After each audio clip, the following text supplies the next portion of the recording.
professional wrestling. Vince McMahon. He's easy to hate. What you expect. I don't fight fair. Well, that's exactly what you're going to get. It's not my fault that I happen to be a self-made billionaire.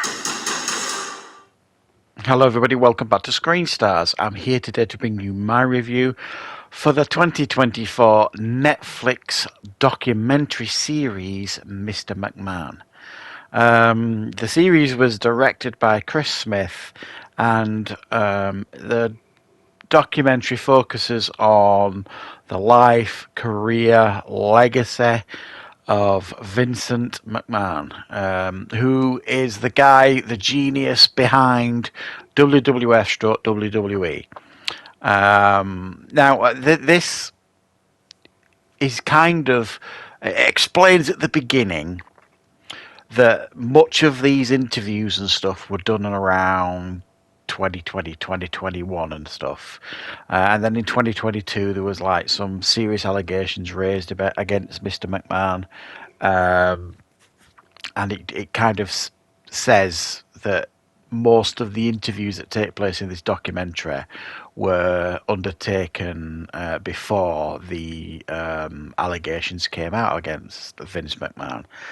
But it does touch on it quite heavily, especially in the later episode, but bits and pieces throughout as well. So I just kind of wanted to get that out there, because for those of you who follow wrestling, for those of you who know WWE well, you will know that Vince McMahon is no longer there. There's a lot of controversy around him right now, a lot of really terrible sexual allegations that have been raised against him that, if proven true, then he deserves everything he's going to get. But I just wanted to say that they don't go massively in depth here on that. This is more a documentary about, as I've said, the life of Vince McMahon and how he began in the business, and how he built up the WWE to kind of where it is today, the giant organisation that it is today. And it doesn't pull any punches, this. You know, it talks about the controversies and everything.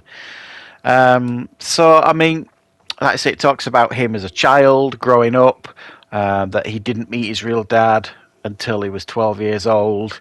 And then when he did, his dad kind of took him under his wing and brought him into the wrestling business. And eventually Vince McMahon bought out his dad and then built the WWE up in the 80s, you know, by really pushing and promoting Hulk Hogan. And then taking massive risks with the first WrestleMania. And then it paid off. You know, a lot of his gambles paid off in those days, and it really, really took off. Then it talks at length about the steroid scandal in the 90s, about Hulk Hogan testifying against him, how he was in real danger at one point, going to jail. It doesn't really hold back about any of that. The difficulties in the 90s when WCW basically took over and were more popular and were bigger in the ratings, and how all this trouble and strife kind of forced him to look in a different direction, which then took us into the Attitude Era, which many kind of point as the biggest, biggest thing in professional wrestling ever. You know, the birth of Stone Cold, The Rock, Mankind. You know, you got Undertaker, Triple H, Shawn Michaels, DX. Everything that the Attitude Era was about goes into detail about that. The takeover of WCW, how he bought them out. The difficulties, if you like, in the early noughties, like 2002 onwards, when Austin retired and then The Rock went into Hollywood, and then he had to create a whole new set of stars. So that was the rise of John Cena and Batista and Randy Orton and all that kind of stuff.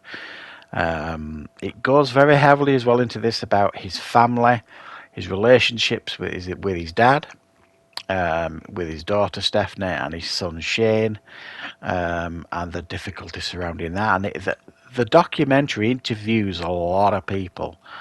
It's quite extensive. I mean, there are some notable exceptions. I mean, you would have thought there were some people interviewed, they would have tried to interview who aren't on here.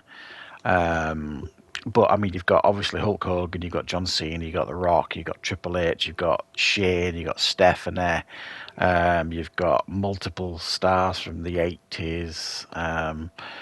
You got Bret Hart, you got Shawn Michaels. I mean, a lot of people get interviewed here, and Mark Calloway, The Undertaker, and some of them are brutally honest.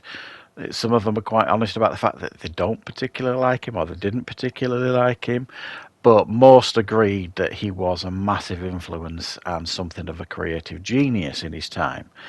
The whole thing as well covers, like I say, from 2002 onwards, the ruthless aggression era, the PG era, how that was a necessity after the death of Eddie Guerrero, and then the massive scandal with Chris Benoit, which it does cover in the documentary, how the company needed the PG era to kind of prove to the world that they were making changes, and they have made a lot of positive changes, and again the documentary covers that.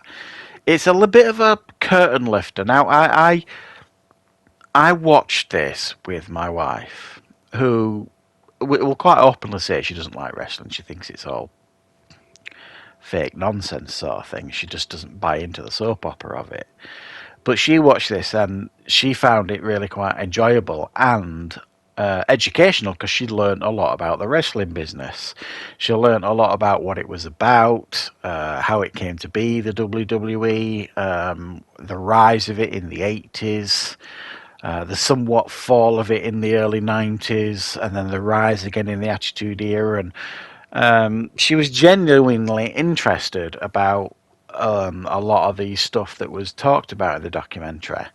And she was on board as well with the allegations against Vince. She just wasn't impressed with him and his character and stuff like that. And again, when you consider that WWE have kind of made a deal with Netflix and they're going to be showing the Raw and I think it's Raw and SmackDown in this country, in the UK, the pay-per-views, but I think it's just Raw in the US. I might be wrong, but I think the UK are getting pretty much everything on Netflix, so they signed a megabucks deal.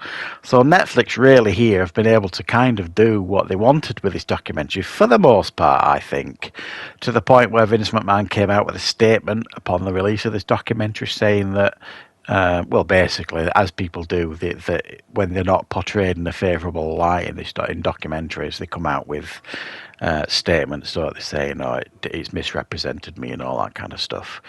I think 70% of this is a positive documentary about the WWE and Vince McMahon, and if you're a fan of that company and you want to learn more about it, then you definitely will in this documentary.